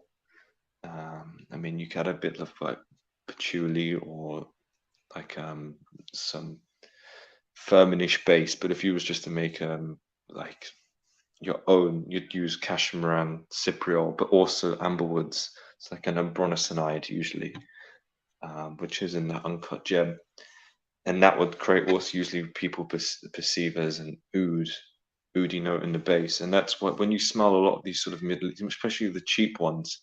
Like anyone who lives in London, you've been on to Oxford Street, and you can them sort of places that pump out that sort of the cheaper sort of Arabian style perfumes, or even the big brands. Like Interlude Man has a lot of Norlimbolo, which is not a cheap. It's not a cheap amberwood by any means. Um, Black Afghano contains them. Anything that goes in that sort of oody, like I think Interlude has oud smoke as a listed note, but really what they're using is the Norlimbinol, which gives the smoky oody quality. So that's Yeah. usually their use now. But blue fragrances do use them. I can understand why they were used in blue fragrances, in the sense that a blue fragrance is essentially a fougere with extra sweetness. But the thing is, when you have a fougere with extra sweetness, it can go a bit too sweet and too sickly. And I think the reasoning behind it was, I mean, they've gone crazy and overdosed the amberwoods to the point that they just wanted everything more powerful. But the original, early on, is it sort of dries things up, because amberwoods are. I mean, I love dryness, but it's the dryness I don't like. They're extremely dry. I mean, it sucks the moisture out your mouth or your face. I Yeah, describe smelling amber extreme neat as like staring into a black hole. It's like everything. yeah, It's really intense. I actually know someone who's a nosmic to amber extreme, and I thought, lucky you. yes, But blue fragrances haven't been there to sort of balance that. But then, it's that interplay of like, oh, did we have to? I mean, did you have to add the sweetness to the fougere in the first place, that you had to add the amberwoods? So that's where sort of amberwoods, I'd say, are. So names like popular ones, Nolimbolol, which is very popular with people like Alessandro Guttieri and Nasamato, Otto Parisi. You have Amber Extreme. You have Ambronosinide, Sidambra, I think Tremafix. There's many others. Can't think, they're coming to name. But there's many different ones, and they do have slightly different facets. Some are a bit more, I mean, they're called woody ambers, but as I said, it's like looking down a black hole. Some you get a bit of a woodiness, some are a bit powdery, but they're just, yeah, they're beasts. They're beasts of materials. And when I smell them in high dose, I do usually think Middle Eastern perfumery or that style. I think that's why people have become so accustomed to them and sort of hated them a lot, is because there's been that rise of that oud craze, or so-called yeah. oud, which is just loaded with amberwoods. So Rachel has asked a question. Hello, Rachel. And she says, a blue fragrance is essentially a fougere with extra sweetness. Jura, can you expand on this idea? Yeah, so like Bleu de Chanel, it does contain ethyl maltol, which is that sweetness. So it's that sort of like fougere, but the thing, fougere is always like, if you go back to cool water, which was the dihydromercenol fougere thing, but it was very much of its time. It's any sweetness in there was more resins or the geranium. What sort of Bleu de Chanel did is, the thing is, ethyl maltol. I know it's described as sweet, but for me, it really makes everything plump. I always think of like a baby with a really fat face with his cheeks full. It just makes everything just go boom. Um, and it just makes all the notes very plump and rich. It just adds rich, like the lavender will suddenly smell very fat and rich, and the elemi will smell fat and rich. It really gets everywhere. It gets his fingers everywhere. And when you don't add the amberwoods to things like that, it just smells like everything's going to explode. And amberwood dries everything out. It sort of, as I said, it's what was that material I said that sort of, it's like putting on a suit on. It puts everything back in its place. It's like, like some people could, you've ever seen them people like, they could have, you know, bits of bodies everywhere, and then they put straps on and they can make themselves look slimmer, and then they put on a good suit and they can look like they're, I don't know, 4 stone smaller. That's what the amberwoods essentially do to a fougere, because of the ethyl maltol added in the fougere structure. So if you was to make a blue fragrance, a modern blue fragrance, you'd make a classic sort of citrusy, high linalool, lavender, dihydromercenol, which is also like lavender linalool, with lots of patchouli. Again, the ambery thing, but then you'd add even just a small amount of ethyl maltol. It suddenly makes it smell more modern, fat and plump, and then the amberwoods to sort of just cut through and add a bit of dryness, to add a bit of a balance. That's essentially what it does. Yeah. Very interesting. I've got to be honest, I don't have any blue fragrances anymore. I had Bleu de Chanel Parfum, and I ended up just selling it. Like, just. I mean, to be fair, I think the best blue fragrance I've smelled was Bleu de Chanel Eau de Parfum, and I think that it had this. I think that the parfum had this sandalwood note in it, and it just didn't suit the the fragrance at all. I'm surprised it got past Chanel that because it smelled. It smelled. I don't want to use the word dyslexic, but it smelled like it smelled like the left hand didn't know what the right hand was doing. You know, Yeah. like blue fragrance with a massive sandalwood note in the base. Just no, not even slightly. Jarvanol. Yeah, it was Chauvinol, because it certainly wasn't real sandalwood. It certainly didn't feel like it. Might have had a bit of real sandalwood in it, but it didn't fucking. It didn't. It wasn't. That's not what was happening there. Do you know what I mean? Yeah.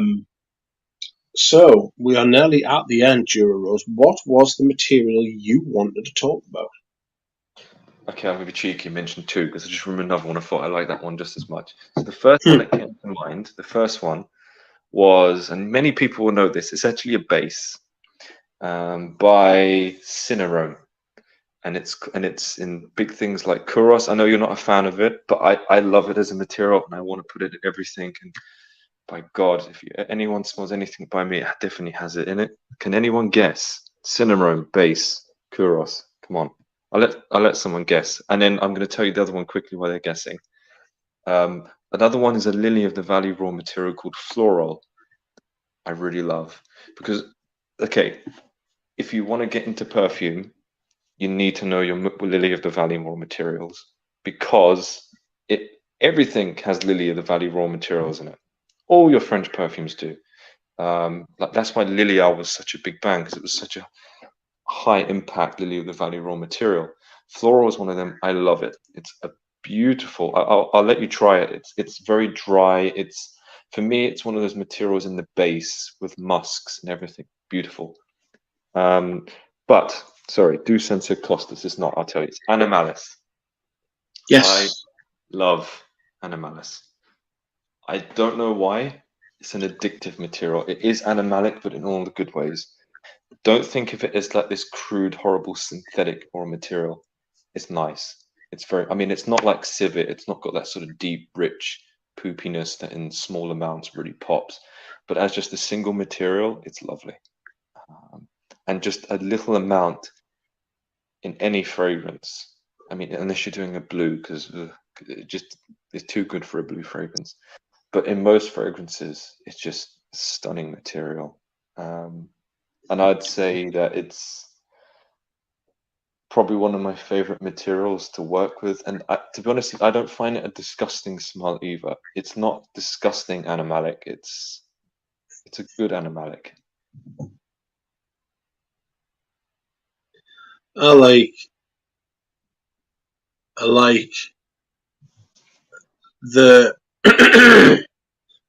I like the doors that it opens. I like the possibilities to like I was talking about using things as a reference earlier. I think you can use Animalis as a reference in perfumes where you can literally get everything else to shine without the Animalis necessarily being Yes, being like the star, you it's, know. it's honestly it just one drop of that, like just enough in the fragrance, just makes the citrus better, the florals better, the dry down better. It's I'm trying to think of an equivalent in food that just makes everything better. Um, and I'd say like people, if anyone's fan of like even them sort of 80s powerhouses, the Sheepras and stuff, it has it in there. It was been a very popular base, especially in the 80s. I mean, it doesn't have to be as prominent as things like Kuros, but I mean, Kuros is a really nice sort of like. Was it me? Was who was arguing? Was it you saying that Kuros is a Chypre? Koros is a Shibra. I think it's a Fougere, and for me in the background, there's a lavender coumarin that's giving the honey that is giving it Fougere, but it's really nicely balanced with an overdose of dihydromercenol and animalis. Um, it for me, I always see it as a three-part fragrance. It's like dihydromercenol, animalis, and discreet fougere in the background. Okay. Herb said salt, yes. Or herbs. Animalis could be the herbs in the dish. Just Herbs. What about Lily of the Valley then? Lily of the Valley. They're called Muguet raw materials, and you have things like hydroxy, citronellal, floral. You have different forms, like there's ones like called magnolan, which is supposed to be slightly magnolia-like, but it's not. You have cyclamax, it's supposed to be cyclamen-like, but it's not. The one I said, floral, they're usually very dry, crisp, clean. Although floral I find has a little bit of a dirtiness in it, but they're very crisp, clean, dry materials that add. It's the synthetic backbone in the floral heart of many perfumes, if that makes sense. Because Yeah. the reason synthetics are there, they are like, I think it was Michael Edwards that described. Or was it? Someone said to Michael Edwards, and it's the best description. So I'm not plagiarizing this. They're saying that, like, synthetics are the skeleton and the naturals are the sort of flesh. And the lily of the valley raw materials are the skeleton of the floral heart of all. Every perfume has to have a floral heart. There's very few perfumes that can work without a floral element. You need the floral element. Perfume is perfume because of flowers or something floral. It has to be there. Otherwise, a perfume falls flat. It's flat. If it has no heart, it's soulless. And that's why lily of the valley raw materials are so important. If you want to make a lily of the valley smell, you'd have to use a lily of the valley raw material or a couple. You'd have to add things like the grass notes, cis-free hexanol to add like the realness and the greenness. You could add some other materials, and then also indole, or scatol, which gives the sort of poopy death quality that you hate in white florals.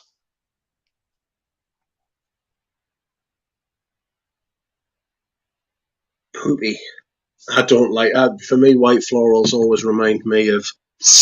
They always remind me of death, funeral homes and shit like that. Yeah. Well, Nick said, "What's a Muguet de Bois and Durissima?" I know Durissima had hydroxycitronella, which might be banned. It might follow Liliol. That might not be, but I try not to use it because I feel like that's going to go.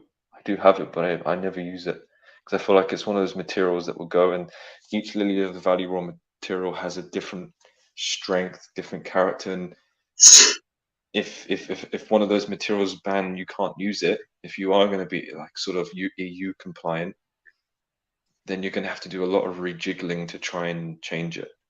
Another one is musks. I mean, we could have a whole conversation on musks. That would be a great one. I'd love talking about musks.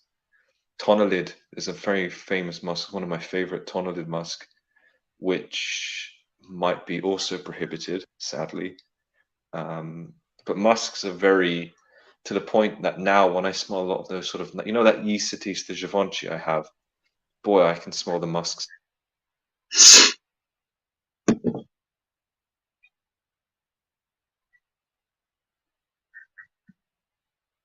Say Bretellide, which is a very crisp, cold, metallic, fruity musk, with say something like ethylene bracelet, which is a more powdery, soft, floral, petally, laundry musk. Even at the same amount, the fragrance will have a completely different feel.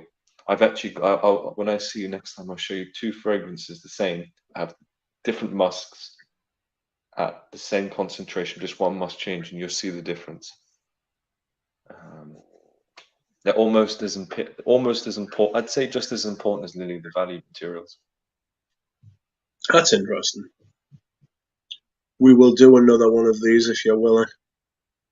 Good. But for tonight, friends, that is it. Because I am fucked. Yeah, I'm the one that's been talking. That is right. I'm sitting here with a sweat on like fucking hell. The antibiotics are taking hold. Oh, it's have to listen to me. Come on. It's been fucking. I'm sitting here writhing away. My fucking arse is killing us. My chest's gone mental. My fucking throat's fucking dry, but my throat's always dry after a stream anyway. But I have enjoyed this still. But that is it, my friends. Thank you very much, everybody, for watching. Jura Rose, thank you very much for coming on and basically doing the stream on your own. Just give me the channel. Just give me the channel at this point. You can just hand it over. Well, I was gonna say you should be starting your own channel. Oh God, I don't have time. I have time to talk to you, but not much else. Yes, that's right.